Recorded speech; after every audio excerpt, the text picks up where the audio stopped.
Good day, this is Boyong again, small engine mechanic here in New Zealand. So for today's video, if you check my video before for repairing a horn.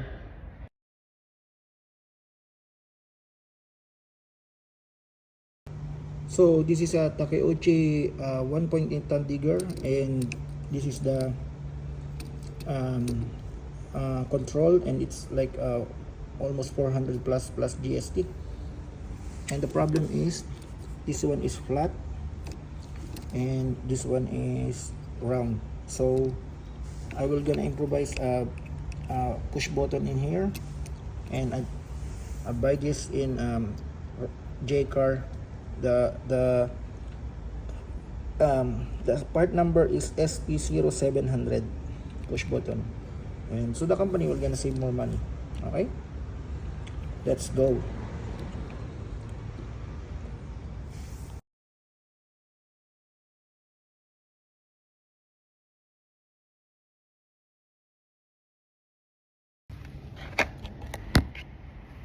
So gagamit ako ng Dremel kasi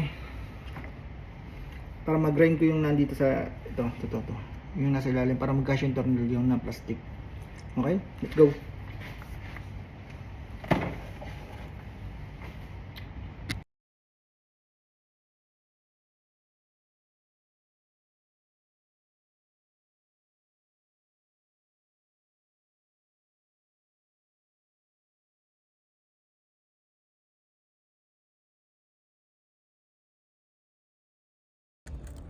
So yun ang nangyari sa kanya. Grind ko yung nandito na lock dati niyang busina. Ginamitan ko na itong Dremel portable.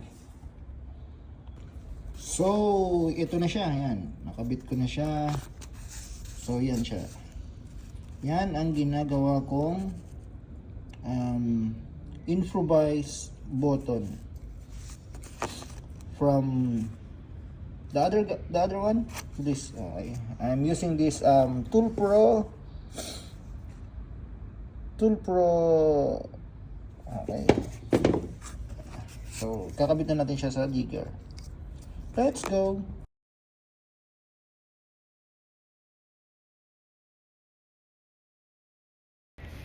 So we already managed to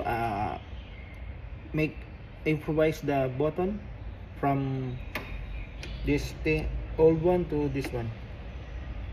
Okay, let's go.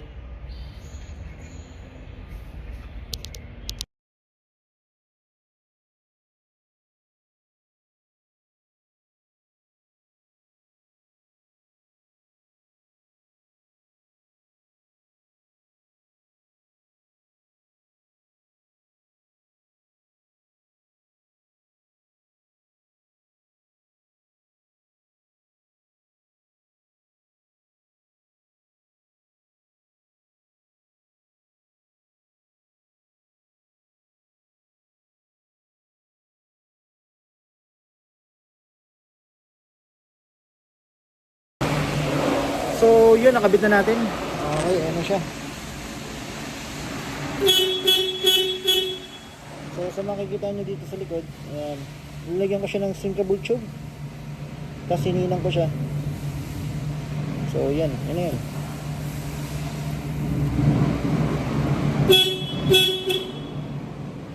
So yun, this is how to improvise a horn of a Takeuchi 1.8 ton digger. Okay, this is Boyong again, small engine mechanic here in New Zealand. I hope you enjoy my videos, and shout out to Ivan, my co-worker in Kennard's here before, and this is it.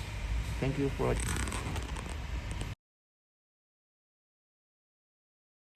So this is the old master caliper, brake master caliper.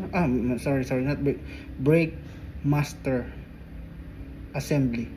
So what do you think is the problem of this one? I think the problem with this one is rusted or leak. Two things only, leak or rusted. Let's check the thing in here,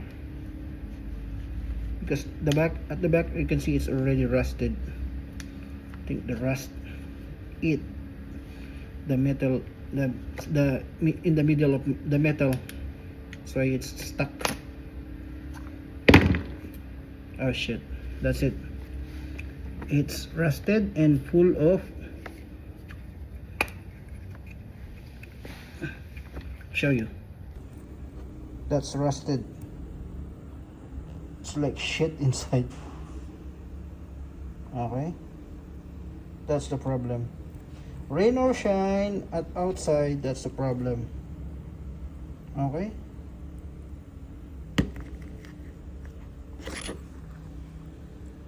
Oh, this is Boyong again, a small engine mechanic here in New Zealand. I hope you learned something, and please subscribe to my channel, comment down below, and like and share, and I'll give you a big shout out, and thank you for subscribing, and comment down below where you are, and I know where my video goes. Thank you so much. Peace out, God bless, and I'll make another video soon. For just subscribe to my channel. This is Boyong, small engine mechanic here in New Zealand. Peace out.